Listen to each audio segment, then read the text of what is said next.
الله أكبر الله أكبر الله أكبر لا إله إلا الله والله أكبر الله أكبر ولله الحمد الله أكبر الله أكبر الله أكبر لا إله إلا الله والله أكبر الله أكبر ولله الحمد.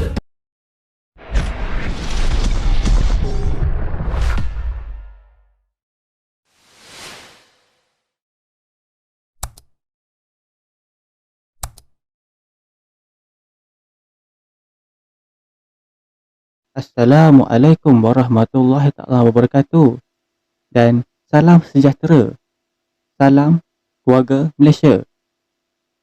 Pada malam ini, aku ingin berkongsi satu kisah di mana kisah seseorang yang ada pengalaman bertemu dengan hantu Jepun tanpa kepala. Bagaimanakah kesudahannya? Adakah anda telah bersedia untuk menyerami dunia misteri ini? Okey, kisah ini diberi tajuk Tentera Jepun Tanpa Kepala. Jika anda telah bersedia, jom kita dengarkan kisah ini.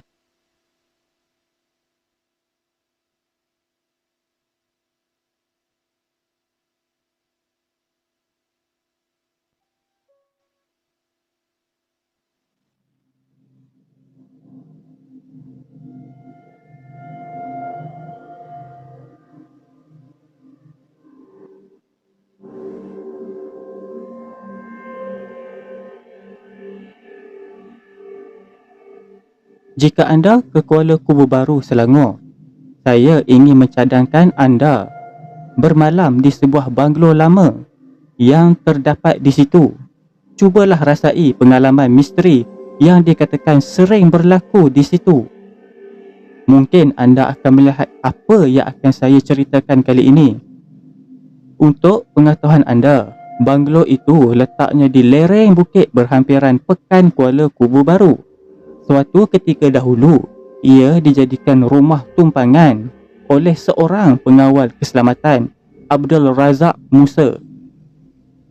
Razak tinggal bersama keluarganya di rumah pekerja berhampiran banglo tersebut.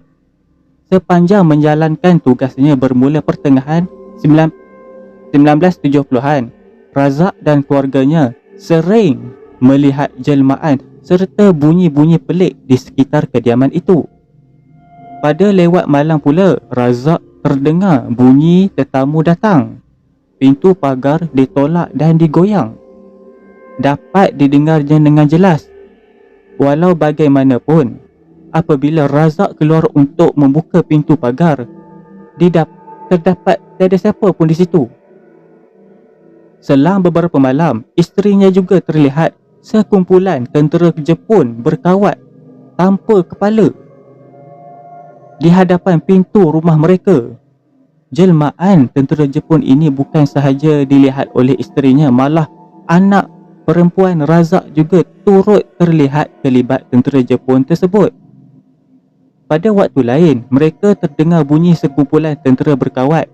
Kelibat-kelibat hitam mundar-mandir dan lampu di dalam banglo terbuka serta tertutup dengan sendiri.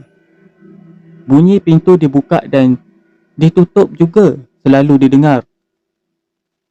Sekarang, Razak tidak lagi bekerja di situ. Banglo tersebut terbiar begitu sahaja dan dipenuhi semak samun. Untuk makluman anda, banglo itu asalnya kediaman seorang engineer berbangsa Inggeris. Bagaimanapun, tentera Jepun kemudian merampas banglo tersebut dan menjadikannya sebagai markas. Pelbagai penyiasatan dan peristiwa ngeri berlaku di dalam banglo berkenaan. Selepas pemergian Jepun, banglo itu diduduki semula. Namun, tiada siapa yang mampu tinggal di situ lebih daripada 2 malam kerana tidak sanggup diganggu oleh entiti-entiti yang menakutkan.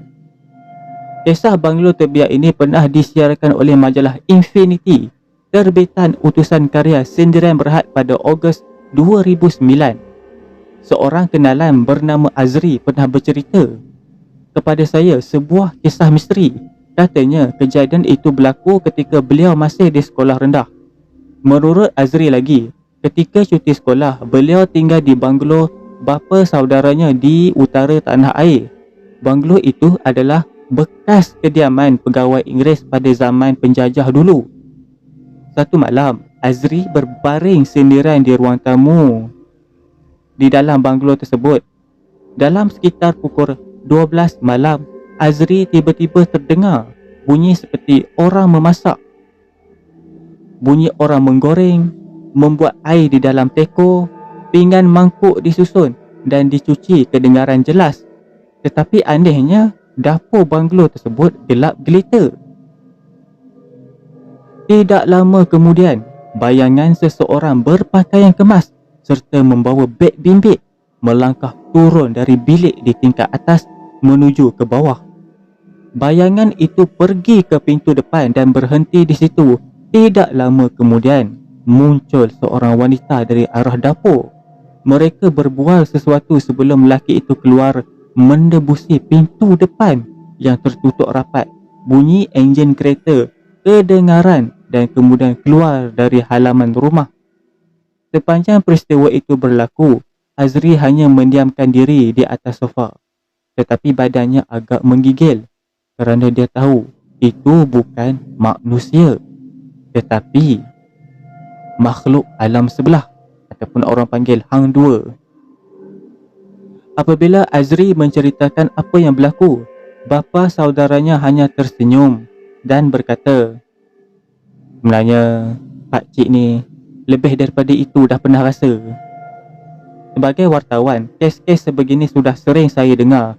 Lebih-lebih lagi di rumah yang terbiar kosong selepas kematian pemiliknya.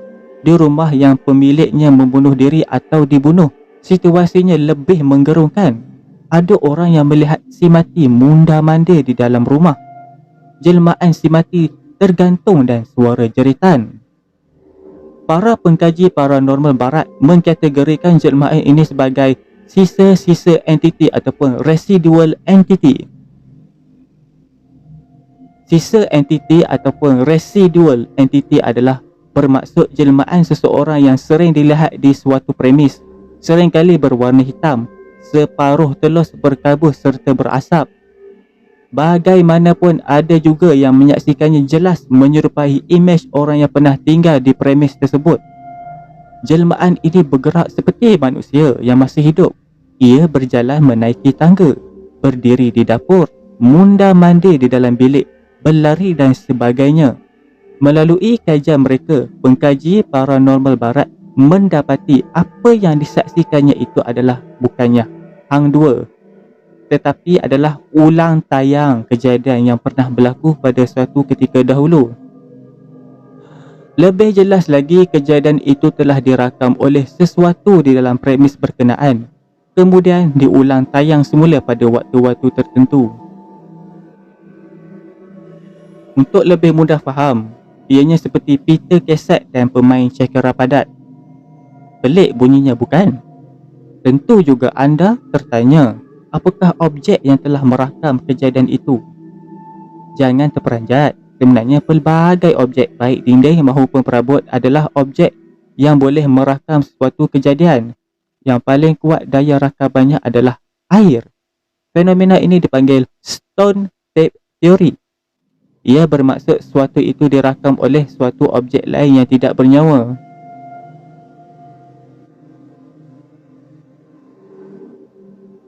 Teori yang diperkenalkan pada 1970-an ini menyatakan benda-benda yang tidak bernyawa mempunyai keupayaan untuk menyerap beberapa jenis tenaga yang berasal daripada benda hidup.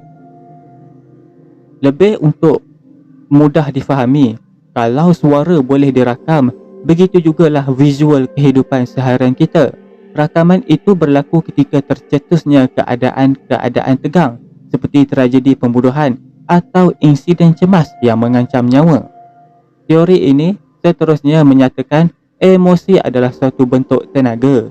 Apabila berlaku insiden yang mencemaskan, emosi yang dilepaskan oleh seorang itu adalah begitu kuat sehinggakan barang-barang yang terdapat di sekitar tempat kejadian seperti dinding dan perabot dapat menyerap serta merakam visual tersebut.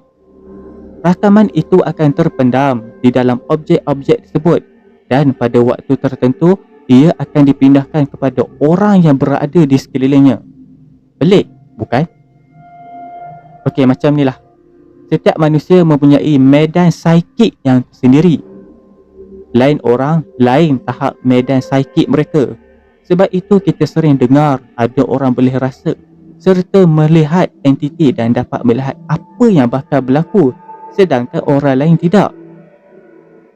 Apabila berada di suatu tempat yang telah merakam suatu insiden, medan psikik seseorang itu secara tidak langsung telah menangkap rakaman tersebut.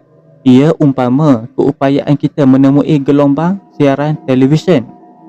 Rakaman insiden itu kemudian tertayang di hadapan mata si penerima seperti sebuah wayang. Oleh kerana itu, ada insiden yang rakamannya tidak dapat dilihat kerana cepat hilang. Sedangkan ada insiden yang rakamannya mampu bertahan bertahun-tahun lamanya. Okey, itu sahaja yang dapat aku kongsikan pada video kali ini. Diharapkan anda semua terhiburlah dengan cerita yang dipersembahkan ini. Dan diharapkan pada video yang akan datang kita akan bertemu lagi. Okey, sekian saja daripada saya, Mystic Horror Channel. Assalamualaikum warahmatullahi wabarakatuh.